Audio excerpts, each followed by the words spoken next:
নমস্কার ম্যাডাম। নমস্কার। ম্যাডাম আপনার জন্মদিনে অনেক অনেক শুভ কামনা। Thank you so much. এক্ষুনি কেক দেওয়া হবে, গিয়ে খেয়ে নিও। এক মিনিট ম্যাডাম, আপনার জন্মদিনে এই ছোট্ট একটা গিফট নিয়ে এসেছিলাম আমি। এটা আমার আর আমার বোনের তরফ থেকে। গিফট? তোমার গিফট দেওয়ার কি দরকার ছিল? এমনিতেই তোমার স্যালারিটা কম, বেকার বেকার টাকাটা ওয়েস্ট করলে। ম্যাডাম আপনি আমার বড় দিদির মতো, একটা ছোট্ট গিফট দেবো, এটা আবার খরচা কিসে? ঠিক আছে, থ্যাংক ইউ। এই 2 টাকার সিকিউরিটি গার্ড ভেবেছে এই 2 টাকার গিফট দিয়ে আমি ওকে বকশিস দেব। এরা কি এদের অকাত ভুলে যায় নাকি? যত সব 10 টাকার মাল। ম্যাডামের গিফটটা মনে হয় ভালো লেগেছে।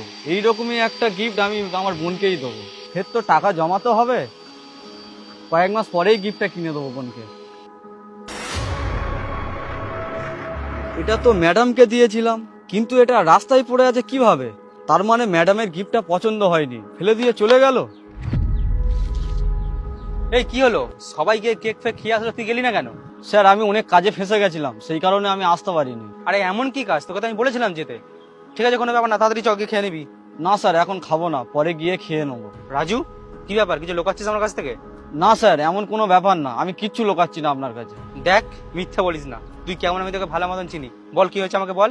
স্যার ম্যাডামের জন্মদিনে না এই গিফটটা আমি দিয়েছিলাম, কেননা স্যার ম্যাডামকে আমি বড় দিদির মতো দেখি, তাই ভাবলাম ম্যাডামের জন্মদিনে এইবার একটা বড় একটা গিফট দিই। আর ম্যাডাম গিফটটা ওখানে ফেলে দিয়ে চলে গেছে। 6 মাসের স্যার স্যালারি লেগেছে আমার। রাজু, গিফটটা আমাকে দে। দে দেখ, তোকে একটা কথা বলছি, শোন। এই এই ঘড়িটা, এই ঘড়িটা তুই পর। আর শোন, কোনোভাবে যখন তোর ম্যাডাম আসে ঘড়িটা দেখাবি, ঠিক আছে? আর তুই চিন্তা করিস না, ও নিজে এসে তোকে এক্ষুনি কেক খেতে নিয়ে যাবে।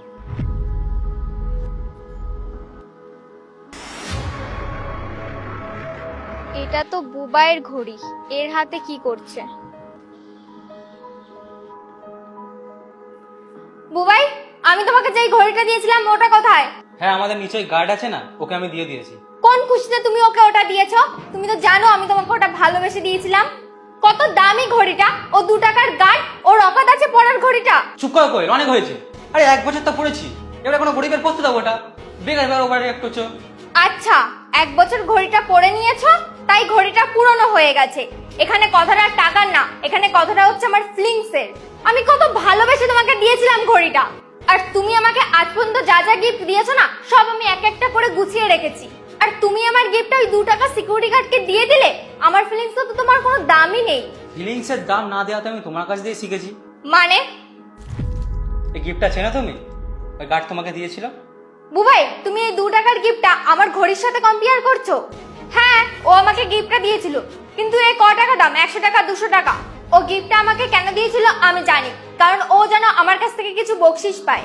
কিন্তু এই ঘড়িটা, ওই ঘড়িটা তুমি ওকে দিয়ে দিলে, ও তো এটাই চেয়েছিল, ওর তো ফায়দা হয়ে গেল। কইলে একটা কথা বলো, ওই গার্ড তোমাকে একবার বলেছে যে গিফটের বদলে ওরা 250 টাকা, 200 টাকা, 500 টাকা, 1000 টাকা কিছু চায়? বলেছে? না। তাহলে তুমি কি করে জানলে গিফটটা তোমাকে লোভে পড়ে দিয়েছে? আরে ও তোমাকে বড় দিদির মতন দেখে। খুব তো তুমি আমাকে বলছিলে ফিলিংস টিলিংস তোমার কি সব আছে। আচ্ছা, কত স্যালারি ওর? 10,000, 12,000, খুব বেশি হলে 15,000। ও না স্যালারির 20% থেকে একটু একটু করে টাকা জমিয়ে গিফটটা এনেছে। তুমি বলছিলেন না 200 টাকায় গিফটটার দাম জানো কত? আর তুমি, ও তোমাকে বড় দিদির মতন ভাবে গিফটটা তোমাকে দিলা, তুমি এটাও ফেলে দিয়ে চলে আসলে। আর তুমি এই যে বড় বড় কথা বলছো না, এটা তুমি বলছো না, এটা তোমার মাথায় যে পয়সা, টাকা পয়সা চড়ে আছে সেগুলো বলছে। আর এগুলো আমি এই জন্যই করলাম যাতে তুমি বোঝো, এই যে টাকা পয়সাটা বড় কথা না, মানুষের ফিলিংস, ভালোবাসা এটাই বড় জিনিস, বুঝলে? হ্যাঁ বুবাই, তুমি ঠিক বলেছো, আমার ভুল হয়ে গেছে। আমি ভেবেছিলাম ও টাকার জন্য আমাকে গিফটটা দিচ্ছে, কিন্তু ও তো কোনো আমার সাথে টাকার ব্যাপারে কোনো কথাই বলেনি। ও আমাকে বড় দিদি ভেবে ভালোবেসে গিফটটা দিয়েছিল, আর আমি ওটা ফেলে দিয়েছি।